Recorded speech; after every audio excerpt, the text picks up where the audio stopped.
তো আইপিএল এর বড় খেলা হতে চলেছে, বড় ফাইনাল হতে চলেছে আরসিবি ভার্সেস গুজরাটের মধ্যে। এই ফাইনালটি অনেকটা একটা স্টেটমেন্ট হবে এবং কোন দল কোন ও দলের ওপরে বেশি ভারী পড়বে তাই নিয়ে আজকের ভিডিওতে আলোচনা করব এবং কোন দলের স্কোয়াড সব থেকে ভালো পারফরমেন্স করে এসেছে 2026 আইপিএল এ তাই নিয়ে আলোচনা করব এবং কোন দল চ্যাম্পিয়ন হতে পারবে সানডেতে সেটা নিয়ে আজকের ভিডিওতে আলোচনা করব। তো প্রথমে বলি আরসিবির কথা। আরসিবিতে ওপেনিং করতে আসবে আমার মনে হয় ফিল সল্ট ওপেনিং করতে আসবে না। ফিল সল্ট পুরোপুরি এখনো সুস্থ নয় মনে হয়। ফিল সল্টের জায়গায় মনে হয় ভেঙ্কটেশ আয়ার এবং বিরাট কোহলি ফাইনাল ম্যাচে ওপেনিং করতে আসতে পারে।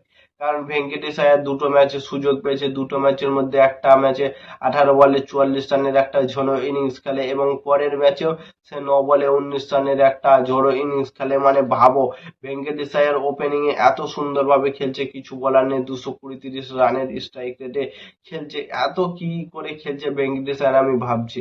ভেঙ্কটেশ আয়ারের সাথে বিরাট কোহলি ওপেনিং এ আসবে এবং 3 নম্বরে দেবদুলাল পাটিকাল। দেবদুলাল পাটিকাল অনেক ভালো পারফরমেন্স করছে এবং রজত পাটিদার কত বড় বড় ছয় মারতে পারে তোমরা সবাই জানো এবং কত একটা দুর্দান্ত মেজাজ স্ট্রাইক রেট ধরে রেখেছে রজত পাটিদার। 200-র উপরে স্ট্রাইক রেটে সে ম্যাচ খেলছে প্রত্যেকটা ম্যাচ রজত পাটিদার। এবং জিতেশ শর্মা আছে, কুনাল পান্ডিয়া আছে, রাদারফোর্ড আছে, টিম ডেভিড আছে, বড় বড় মাপের প্লেয়ার আছে আরসিবির কাছে। তো আরসিবি এই দিক থেকে একটু অ্যাডভান্টেজ আছে আরসিবি এবং বোলিং লাইন আপে আরসিবির কাছে পুরো দল মানে পারফেক্ট আছে। আরসিবির 100-তে 100% পারফেক্ট আছে আরসিবির জন্য।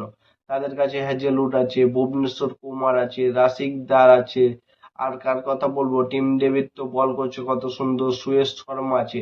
মানে প্রত্যেকটা বোলিং এবং ব্যাটিং লাইন আপ আরসিবির দিক থেকে একদম পারফরমেন্স করছে এবং ডমিনেটেড পারফরমেন্স করছে এবং স্বপ্নের বছর চলছে আরসিবির জন্য, কারণ তাদের প্রত্যেকটা প্লেয়ার ফর্মে আছে। সেই অনুযায়ী যদি গুজরাটের কথা বলি, তো গুজরাটের প্লেয়ার হচ্ছে সাই সুদর্শন এবং শুভমান গিল এবং বাটলার। এই তিনটে প্লেয়ার কি করতে পারে প্রত্যেকটা তোমরা জানো এবং প্রত্যেকটা টিম জানে যে এই তিনটে প্লেয়ারকে আউট না করলে গুজরাট কোনোদিনই হারবে না।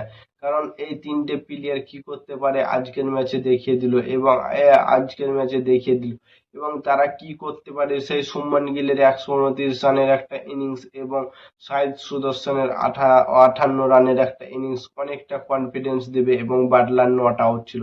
সেই দিক থেকে গুজরাট অনেকটা অ্যাডভান্টেজ আছে এবং রাহুল ত্রিপাঠী আছে, ওয়াশিংটন সুন্দর আছে, রাশিদ খান আছে, হোল্ডার আছে, অনেক বড় বড় মাপের প্লেয়ার আছে গুজরাটের কাছে, কিন্তু টপ থ্রির ওপরে নির্ভর বেশিরভাগ গুজরাট। এবং গুজরাটের মেন হচ্ছে অস্ত্র হচ্ছে bowling line up. Rashid Khan, Siraj এবং পাসিদ কৃষ্ণা, হোল্ডার, রাবারা, অনেক বড় বড় মাপের প্লেয়ার আছে গুজরাটের কাছে বোলিং এর দিক থেকে। তো আমার মনে হয় ফাইনাল ম্যাচে গুজরাট জিততে পারে। আরসিবির সঙ্গে জেতা অতটাও সহজ হবে না, কিন্তু আমার মনে হয় গুজরাট ফাইনাল জিততে চলেছে। তো তোমাদের মতামত কি কমেন্ট করে জানাও। আর নতুন ক্রিকেটের ভিডিও দেখতে হলে চ্যানেলটাকে সাবস্ক্রাইব এবং ফলো করতে ভুলবে না। ততক্ষণের জন্য টাটা, বাই বাই, জয় হিন্দ।